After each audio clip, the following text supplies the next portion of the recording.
Hey everyone, welcome back to my YouTube channel. मेरा नाम प्रियंका है। मैं आप लोग के लिए गुड़ संधि का टॉपिक लेके आई हूँ, जो कि बहुत ही आसान तरीके से इस क्लास को देख के आप लोग इजी तरीके से गुड़ संधि को पहचान लेंगे और जान भी जाएंगे कि इसमें गुड़ संधि है और गुड़ संधि को कैसे पहचाना जाता है। तो चलिए हम एक ट्रिक के माध्यम से आप लोग को बताएंगे। क्लास अच्छी लगेगी तो मुझे सब्सक्राइब कीजिएगा एंड लाइक कीजिएगा और अपने दोस्तों के पास शेयर कीजिएगा। तो चलिए क्लास की शुरुआत करते हैं। सबसे पहले देखेंगे कि स्वर संधि किसे कहते हैं। स्वर संधि दो स्वरों के मेल से जो विकार उत्पन्न होता है उसे ही स्वर संधि कहते हैं। अब देखेंगे स्वर संधि के भेद। तो स्वर संधि के मुख्यतः 5 भेद होते हैं। पहला गुड़ संधि, दूसरा वृद्धि संधि, तीसरा यड़ संधि, चौथा अयादि संधि और पांचवा दीर्घ संधि। अब देखेंगे गुड़ संधि। तो गुड़ संधि के पहले सूत्र जानेंगे। गुड़ संधि के सूत्र होते हैं आदि गुड़ा। अब इसकी पहचान कैसे करेंगे? तो पहचान देखिए, इसके पहचान करने का बहुत ही सरल तरीका है। किसी भी संधि में देखेंगे, संधि पहचानने को देगा तो पहले देखेंगे कि उसमें ए का मात्रा लगा होगा, उ का मात्रा लगा होगा और अर होगा और अल होगा, आधा ल होगा। तो यही गुड़ संधि होगी। जैसे देखेंगे इसमें, जैसे है गणेश, तो इसमें ए का मात्रा है तो ये गुड़ संधि है। और जैसे देखेंगे ओ का मात्रा इसमें है महोत्सव, तो इसमें गुड़ संधि है। और तीसरा देखेंगे महर्षि, तो इसमें भी आधा और लगा है, ऊपर र लगा है, तो इसलिए ये भी गुड़ संधि है। और चौथा देखेंगे त्वलकार, तो इसमें आधा ल है, इसका संधि विच्छेद करेंगे तो पहले आएगा त्व प्लस लकार, तो इस लृकार होगा, त्व प्लस लृकार, यानी जो नीचे ल में नीचे लृ ऐसे लगता है ना, ऐसे वही वाला होगा त्व प्लस लृकार यानी त्वलकार। तो ये भी अल आ रहा है, तो ये भी आधा ल आ रहा है, तो ये भी गुड़ संधि है।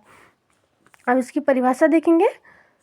परिभाषा में अ अथवा आ के बाद यदि ई उ या री स्वर आए तो इनके मेल से ए ओ और अर हो जाता है। इस मेल को ही गुड़ संधि कहते हैं। जैसे एग्जाम्पल देखेंगे।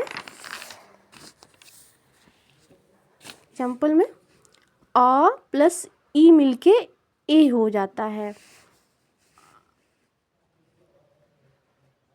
और आ प्लस ई मिलके भी ए बनता है और अ प्लस ई मिलके भी ए बनता है और आ प्लस ई मिलके भी ए बनता है और अ प्लस उ मिलके भी ओ बनता है।